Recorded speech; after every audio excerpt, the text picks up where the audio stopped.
Well, he said to me, child, I'm afraid for your soul. 'Cause these things that you're after, they can't be controlled.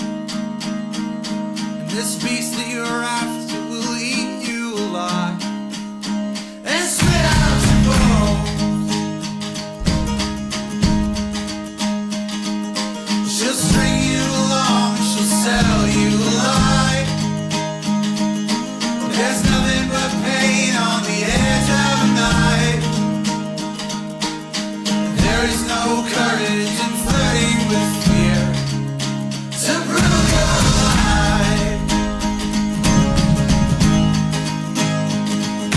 I've seen the true face of the things you call life. The song of the siren that holds your desire. Yes, she is cunning and clever as hell, and she'll eat you alive.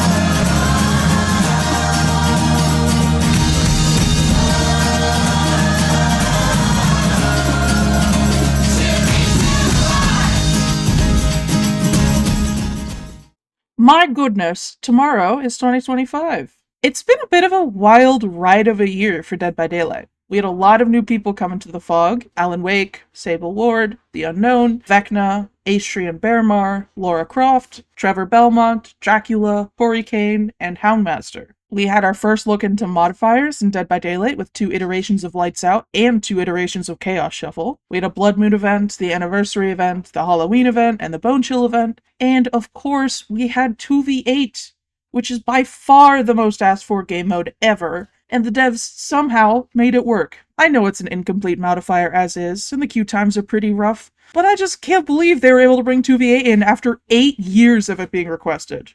And there wasn't just new content. I mean, we had the Twins rework, which started out messy, but they're finally in a good, not too buggy state. We've had a ton of underused perks getting buffed and overused perks getting nerfed. There were HUD and UI changes, some good, some not so good. The Finisher Mori system was added, which I personally like, but I do also recognize that it's led to an increase in slugging for the 4K. I just want to say that all the survivors released this year were so well made and came with unique perks that have continued to have a place in the meta. Alan with Champion of Light, Sable has an iron grip on the design team and introduced invocations. Astri brought in Bardic Inspiration, Lara brought in Finesse, and Tori brought in Shoulder the Burden. Not to mention, Unknown is a really unique and well-made original killer. I think in this reflective time before the new year, it's easy to look at what the developers did wrong. I know they've made some questionable changes and nerfs to unpopular killers. Skull Merchant and Chucky mains right now are not doing well, and you should check on them. But just look at how much stuff they've done this year. The introduction of modifiers made it so that events could be bigger and more interactive. Killers were able to play with their friends for the first time. We had our first proper shapeshifter killer with Dracula. And may I just say that the tomes this year have had some of the most unique and cool-looking cosmetics we've ever seen. I love how bold the mythic cosmetics were, and I love the gothic and dark outfits in the Castlevania tome. Speaking of Castlevania, that license was brought into the game with clearly so much love and effort. I don't even watch Castlevania, but I enjoy Dracula. He's gimmicky, yeah, but he's a well-made and pretty smooth-to-play killer. I've been playing Dead by Daylight for years, and this has been the best year for me by far. Any broken perk combos weren't nearly as atrocious as previous years. There have been consistent chapters and mid-chapters and modifiers and events. It just never felt like the game came to a standstill. It was always moving forward, even if there were some bumps in the road. Houndmaster's release was met with a lot of negativity and backlash, but honestly, the DVD community just has a lot of complaints and negativity, like, all the time. Portia's release marked our first killer with an animal companion, our first killer with a power cosmetic, and our first killer with a unique interaction, the petting the dog. With all this laid out, I'm going to share my thoughts on the question of the video.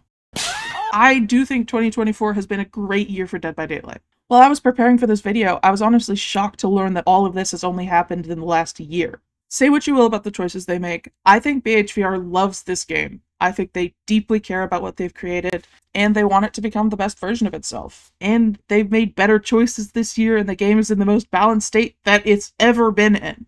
I'm proud of how far the game has come since it was little baby asymmetrical horror 8 years ago. I'm so lucky to have fostered a community of DVD players, and I really just Can't wait to see what comes next. Happy New Year's, guys. Take care of yourselves, and don't set unreasonable expectations for how you'll be in the next year. Be sure to give yourself some grace. Thank you to my beautiful Ko-Fi people. If you want to support the channel and see behind the scenes stuff, I have a $2 a month Ko-Fi. It's linked in the description. Thank you to my supporters Herp, Leo, Fluffy, Bashy, Hammock, Souza, Nelson, Taz, Taxi, Cats, and Alibi.